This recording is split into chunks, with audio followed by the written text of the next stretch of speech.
Igbo mmadụ elu ọkwụnụma onye mee nke ọma ebulie ya elu si ya jide nke o ji na-aga n'iru biko ka anyị gbakọ kịta wee kele Eze-Ana Eze-Ana ị ga-adị Eze-Ana Ugochi Eze-Ana Ugochi tubelu nwoke ọma na oraifite ị ga-adị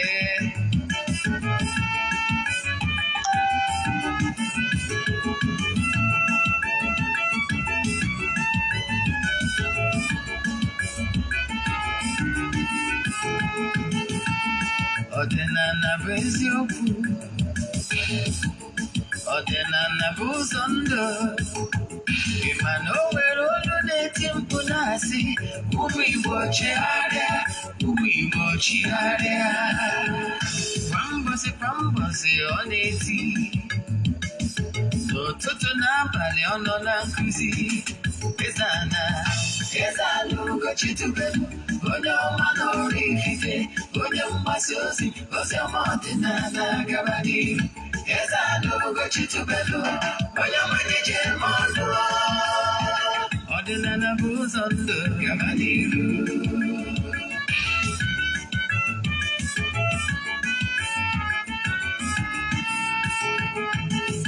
Eze-Ana Ugochi tubelu onye ọma na oraifite onye mgbasa ozi ọma ọdịnala gaba n'ihu Eze-Ana Ugochi tubelu onye ọmalije eme ọnụ ọdịnala bụ ụzọ ndụ gaba n'ihu Eze-Ana ga-adị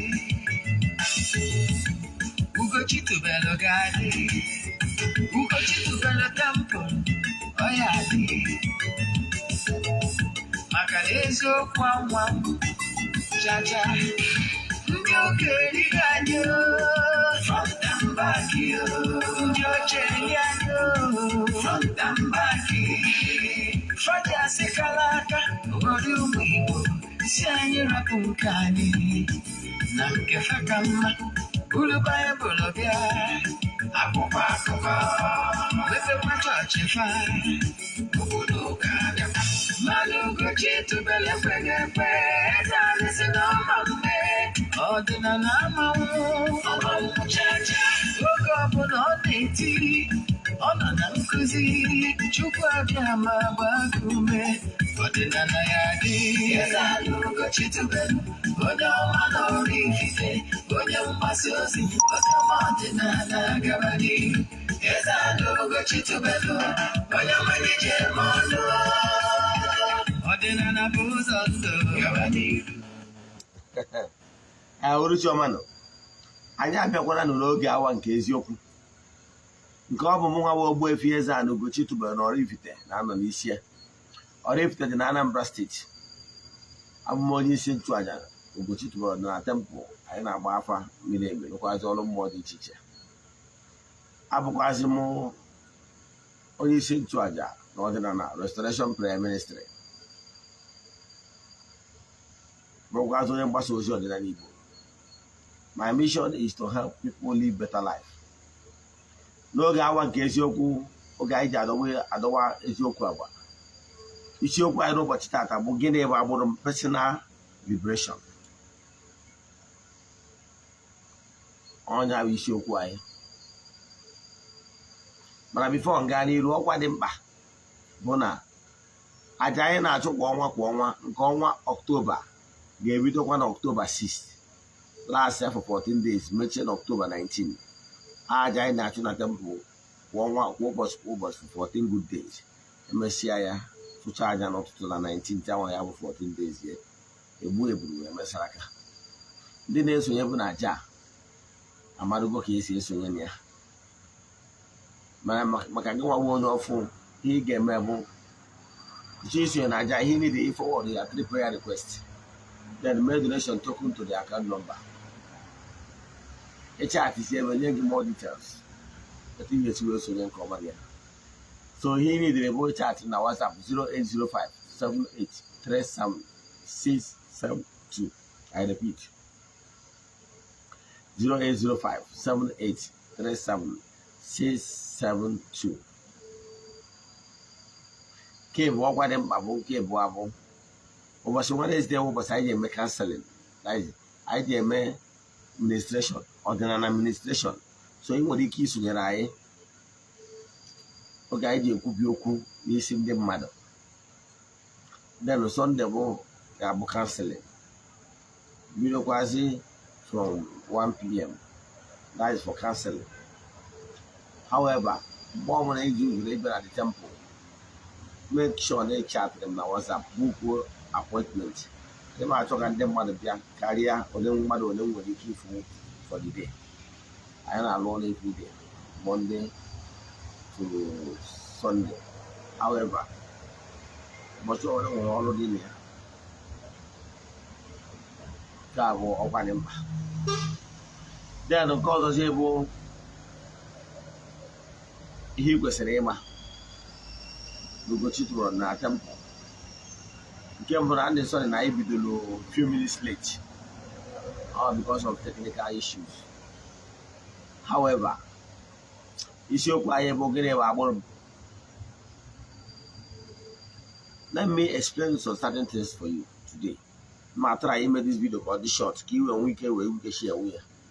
The thing about Agburum mmadụ egbupụta onwe ya na bondage o kere onwe ya site n'ihe o metalụ onwe ya, ma ọ bụ ihe o metalụ site na ngwurube nne ya, ma ọ bụ ihe o ketara oke site na ngwurube nne ya.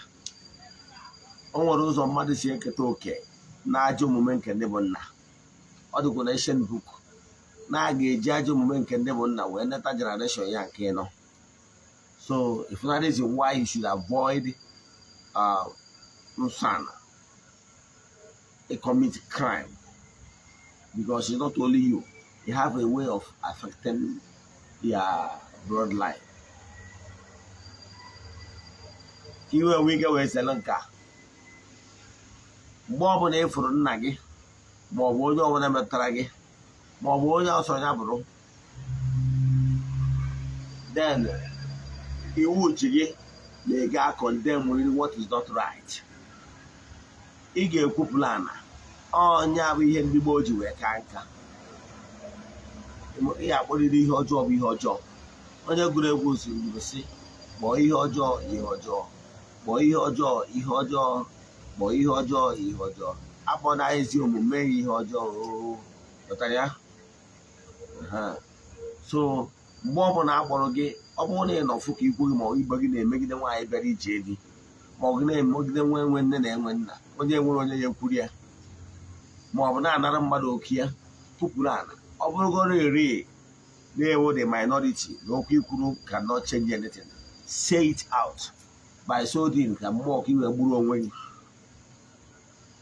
Site n'ụzọ dị etu a, ihe ọpụta bụ as long as na ikwupụgoro ana na ịsọpọtụrụ ihe dị etu a, ihe dị etu a na-emekọ ọgwụkwa alụ ka ọ bụ na ọ dọrọ mma. Ihe ọpụta bụ na by that singular act email ama ejizi ajọ omume nke ahụ onye ahụ ị na-agwa wee leta gị. Ndị Igbo tụrụ isi na afọ na-ekwu na-egbu okenye. Ihe ọpụtara na the law of reciprocal action, we put it to you. Maka na ifuru ihe ọjọọ afọ na-ekwu na-egbu okenye, ma na-ekwuzie ma onye a gwara anụrọ egbuo nwata. Ịghọtara ya? So for you igburu onwe gị ka ị ghara iketa oke n'ajọ ihe onye ọzọ mere, afọ na-ekwuru na-eme ka anyị keta oke n'ihe onye ọzọ mere.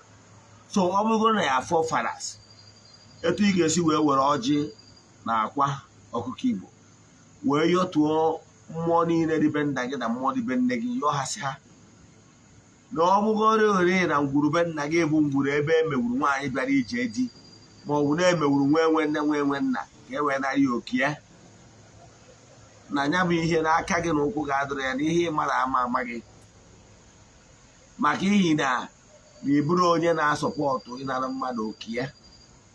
Ime kikwa sure na ọ bụrụgoro na ihe a na-eme n'ihu gị taa, that you will never support evil. Ihe mmadụ ji atụrụ mmadụ a ga-eji wee tụrụ ya na mmụọ. Ọ bụrụ na mmụọ chọpụta nke bụ eziokwu na-ebu an upright person, na ịdị asọpọtụ ihe ọjọọ, na ị na-akpọ spade a spade, ọnya bụ the only way ị ga-eji wee gbupụta onwe gị na ntaramahụhụ adịrị ndị agbụrụ gị maka ihi mpụ na ọtọ na emel. Mana ị bụrụ onye na-conceal, this is our family, let's protect our interest of our family, ka emegide ndị ọzọ. Enwere ike ọ bụrụ na nne gị wụ the first wife, maka ihe na ụmụ the other wives kapere mpe, ụnụ nwa wee chọọ ọkụrụ kpagbuo ha ncha, ọ dụrụ mma kwupụrụ ana. Ị mara ihe ọ ya wee mee na ọdụ ma kwupụ ya. Ifu onye a na-anara anị ya maka na ụgwọrọ mmadụ, stand in the path of truth, the path of truth. Si n'ụzọ dị etu a, i wee na-agbụpụ onwe gị, ndị mmụọ ga na-agbara gị ama nke bụ eziokwu na ọ bụrụ onye dị etu a na ọ ma sọpọtụ ihe ọjọọ. Mana mgbe ọbụla ị na-asọpọtụ ihe ọjọọ, onye bụ isiokwu m, ị na-asọpọtụ onye na-asọpọtụ ihe ọjọọ, mpụ na ọtọnọ. Mpụ na ọtọnọ ọbụla ikwu gị ma ọ bụ ibe gị metal has a way of linking you into it.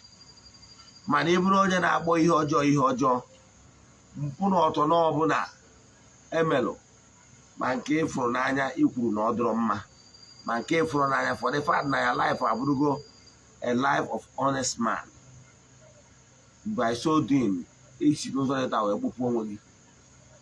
Enwere ihe a na-akpọ law of homogeneous species, nwee ihe a na-akpọ law of attraction. So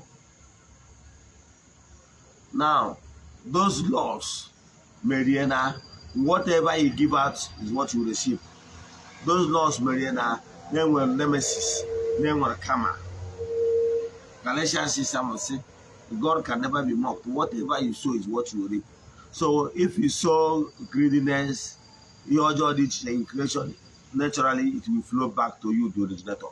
So ọ bụgoro ore na ngwurube nna gị bụ ngwuru ebe megburu mmadụ, gbuo mmadụ, jiri ọjị na akwa wee yọọ ancestors si na aka gị ụkwụ gị adọrọkwa na mmewe emegburu nwaanyị bịara ije di, ma ọ bụ na-enwe mmewe emegburu nwa enwe nne ma enwe nna maka nwa onye ekwuru ya. Condemn what is not right.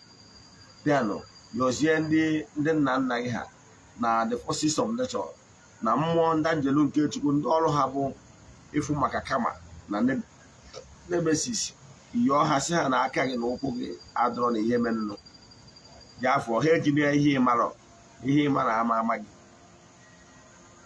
Ọ bụrụ sọ na ị kwuru n'ọnụ na ihe ịmara ama gị, you must match it up with action. Ọ bụrụ na ya action bụ na nke bụ eziokwu na-ebu honest man na-arịa support ego, site n'ụzọ dị etu a ị ga-enwe ike igburu onwe gị na ya bụ mpụ na ọtọnọ chedo ndị ọzọ. Ha dịzie surprise why ihe ọjọọ ji eme ndị ọzọ, mana onye dị etu a na ngwuru dị etu a na ọ dị eme ya affect.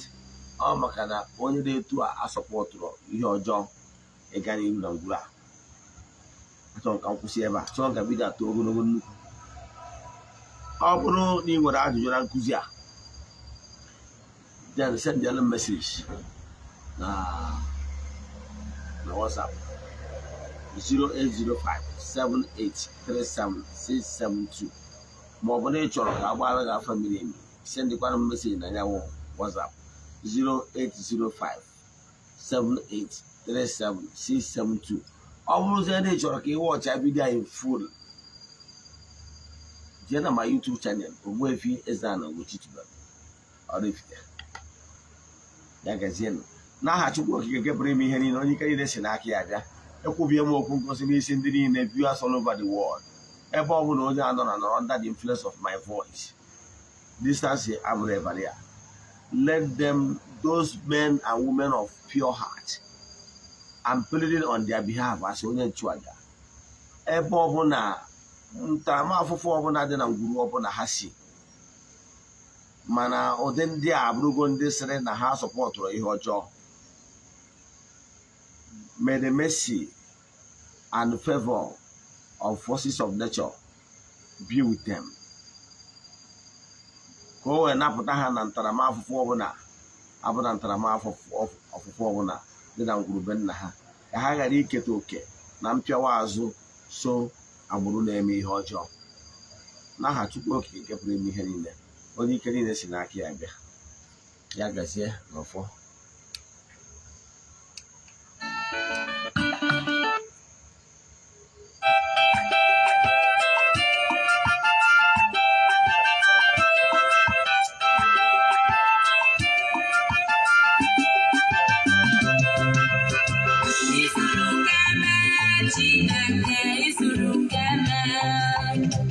Isulukeme Chineke ha isulukeme. Isulukeme Chijiokompo isulukeme. Chineke isulukeme. Chineke isulukeme. Onye na-eme mma. Ka anyị dọbụrụ ihe ma ka tifonu ka ọ dịkwa n'ụdị otu a by this time tomorrow. Thank you.